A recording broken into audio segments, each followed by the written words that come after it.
Hey guys, welcome back to my channel. So it is time for my October wrap up, and I read 3 books this month. The first one that I finished way back at the beginning of the month, and that was The Night Circus. And I started out listening to this on audiobook through Scribd, but for some reason their app was skipping chapters and it just was not functioning right on my phone. It was leaving out chapters, and like every time I would try to skip back to it, it would momentarily go there and then it would skip to a different chapter and just kept getting stuck on things. So I ended up basically abandoning the audiobook and reading the physical copy because I already owned it anyways.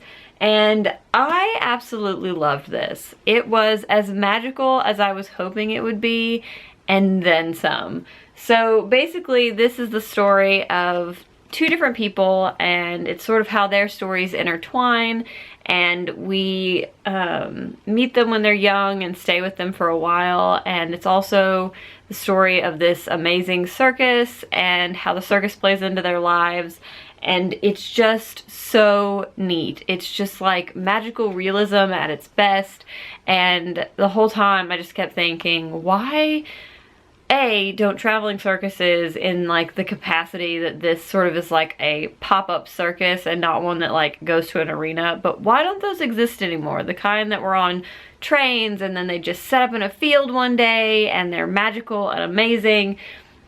So there's that, but also just like the world that is created here and the different amazing elements that are brought in through the like magical realism stuff are just so beautiful. And I don't know, I will probably end up reading this again because I'm sure the next time around I'll notice things that make it even more wonderful. So yeah, Sam from Thoughts on Tomes, I now understand why you gush about this book all the time because it's fantastic. So the second book I finished during Dewey's 24-hour readathon, and that was Down and Out in the Magic Kingdom. And this was not a book that I purchased for myself. It was a book that my friend Jessica gave to me, saying that she thought that I would enjoy it because I am a Disney person and I love Disney. And she wasn't wrong. I did enjoy it, and I did enjoy the Disney aspects of it because I think I've said more than once in my life that I wish I could just live in Disney World. I have to say though, if the only way I got to live in Disney World is if I had to live in this Disney World, I would not want to live in Disney World.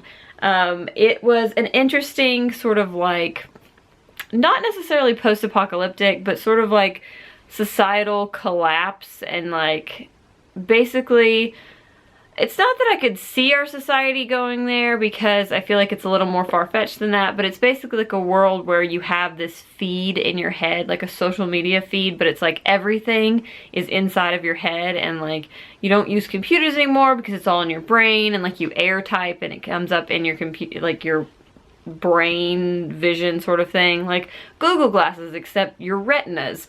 And it sounds so insane and creepy, and it's sort of like the consequence of what happens when you're not on that feed anymore, like when you're the only person that isn't on that feed.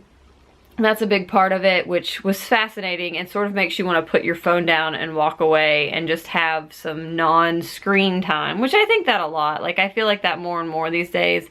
But also it's an interesting sort of like play on politics, and you know, there are certain attractions that they pay more attention to than others, and one of those is the Haunted Mansion, which is probably one of my favorite attractions at Disney World. And so I found that really interesting. There were times that I was like, no, and other times I was like, yeah, that'd be pretty freaking cool. So if you like Disney stuff, then this is something I would pick up just as like a different view of it. But also, if you're into like, I don't know, it's sort of a political commentary a little bit, I don't know. It's good. It's a lot of things mishmashed into one. I think I gave it 3 stars because I didn't love it. Sometimes it got really bogged down in like the jargony stuff, and when I first started reading it I was like, what are they even talking about? Because the society, instead of money, they use basically influence points. So it's like the more popular you are, the more influence you have, and so the more capital you have to spend. So that was an interesting sort of thing too, especially in the context of like a social media world. So yeah, it was a pretty interesting book. So the last book that I finished this month was Clockwork Princess, and I was glad to be finished with this. I can't talk too much about it because it's obviously the third and final book in a trilogy, but I will say that I found it to be a little more engaging than the second book, though not as interesting as the third book. And there were certain things in here that happened that I was like, yes, and there were other things in here that happened that I was like, are you kidding me? Are you kidding me? So I don't really know how to talk about this in a wrap-up without any spoilers.